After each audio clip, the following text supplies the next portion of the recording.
Hello everybody, welcome back to another edition of Gaming with Jim Bob Fred. This is Jim Bob Fred, and today's video is going to cover two specific buildings, the monument and the hospital, which is, in a war game, two of the most important things that you can have, because that's where your troops go when they die.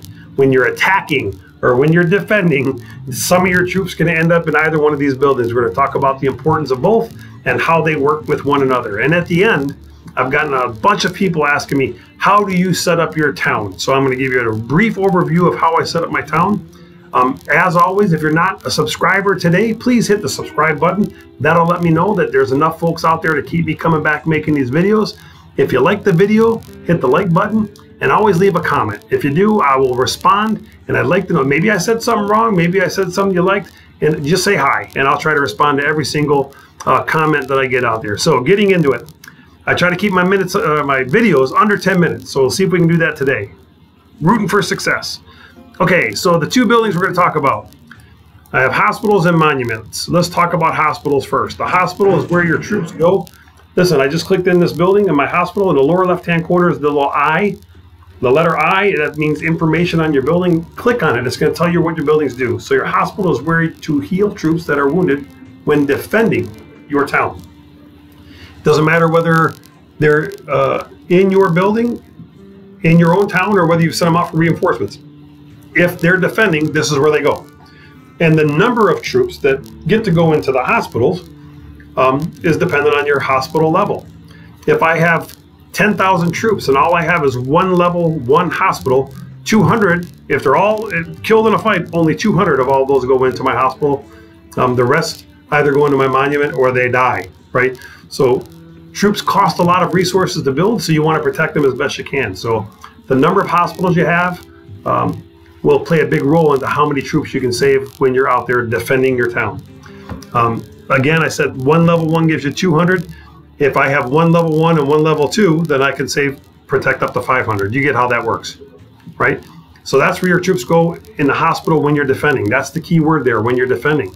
When you're attacking, your troops end up going into your monument. The developers penalize us a little bit for attacking, which is good, because when you have these bigger,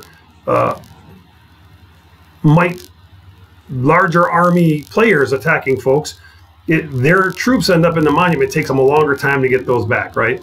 In a hospital, you just use resources, and whatever time it takes, you can actually speed up using speed ups. In the monument, doesn't work that way. In the monument, your troops come in here, and they the total number that can go into your monument is the total reviving capacity. So if you only had a level 1 monument, you could only get 200,000 in there that were revivable. There's an amount of time that it takes to revive them, reduction. For each level you have, it takes less time to revive. And then there's a single reviving capacity. So what that means is, if I had 200,000 troops in my monument and I had a level 1 monument, that the max that I can revive at any one given time is 25,000. So it'd take me 8 revival queues to heal or to revive all 100,000 or 200,000 of my troops that are in the monument. And that takes a long time, folks. So believe me, you want to get your monument up as high as you can, as fast as you can, and keep increasing that. Don't waste any time on your monument.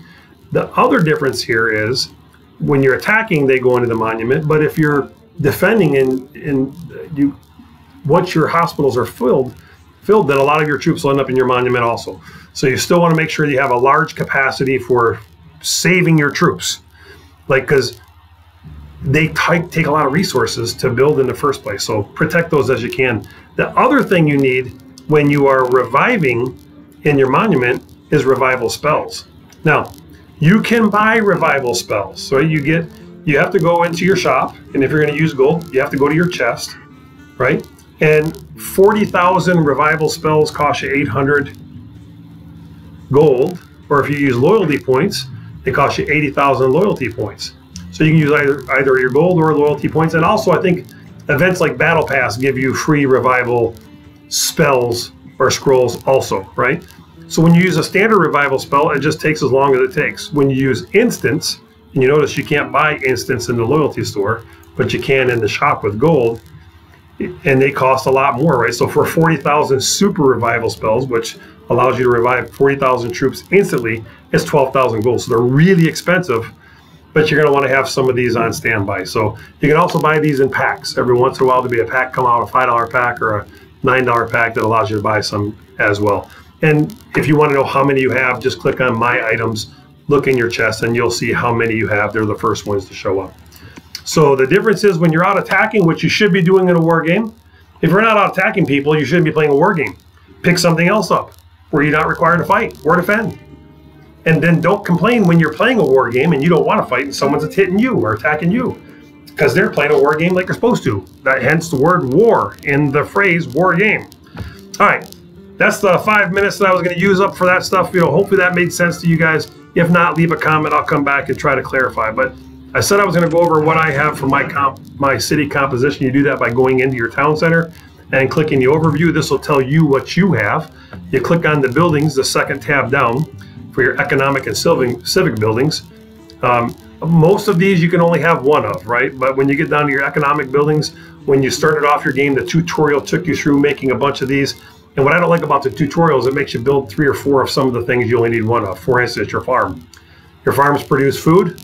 And in this game, if you're building a big enough army, you'll never be able to keep up with the amount of food it takes to keep your armies up, as well as doing your construction, your research, and building more troops. So I don't waste my time with any more than having the one that I need to get T4 unlocked and getting up to level 26 town center. So I have 1 farm.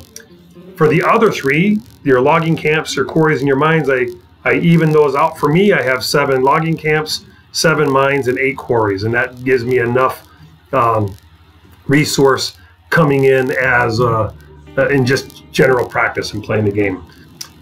When you get down to the civic buildings, there's only a couple that you can have more than one of to begin with. Cabins, hospitals, and barracks. Everything else I think is 1. Currently, I have 11 cabins. And I have 11 cabins because cabins produce silver, which you don't have any other buildings for. And the more cabins you have, the more silver you can have and protect. But it also decreases the amount of time it takes to train troops. So that's counter to the barracks, where I only have 1 barrack. The barracks tell you how many troops you can build at any one time, how many troops you can train at one time, and how long it will take. But if you have 2 barracks, it doesn't decrease the amount of time. It just tells you can do twice as many troops if they're the same level, but it also takes twice as much time. So if I have 1 level 10 barrack and you have 2 level 10 barracks, and everything else was equal, you would click it once to build the same amount of troops it takes when I build it twice. So there's no real advantage to having more than 1 barracks. But hospitals and cabins, there's a huge advantage, right? So if I have 11 level 1 cabins, I get 11% decrease in time that it takes for me to train those troops that I'm building in my barrack, right? And then again, the hospitals, I covered that earlier, the more hospitals you have, the more troops you can protect through defending. And believe me, you want most of your troops in the hospitals, not in the monuments when you go. Folks, it's as simple as that. I like to figure out my games as I go. That's the best kind of composition I've been able to come up with. Some people will disagree, but that's cool. That's why these games are all based for the individual and how they want their gameplay to act. As always, if you like the video, hit the like button. If you got some comments, put them down at the bottom. Please subscribe if you haven't already done it. That tells me that people want me to keep making these videos.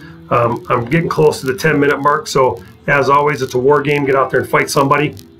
Don't lose too much. If you're losing too much, you're not watching enough of these videos. Leave a comment and subscribe. Y'all be safe, have fun, be blessed. See you next time, Jim Bob Fred.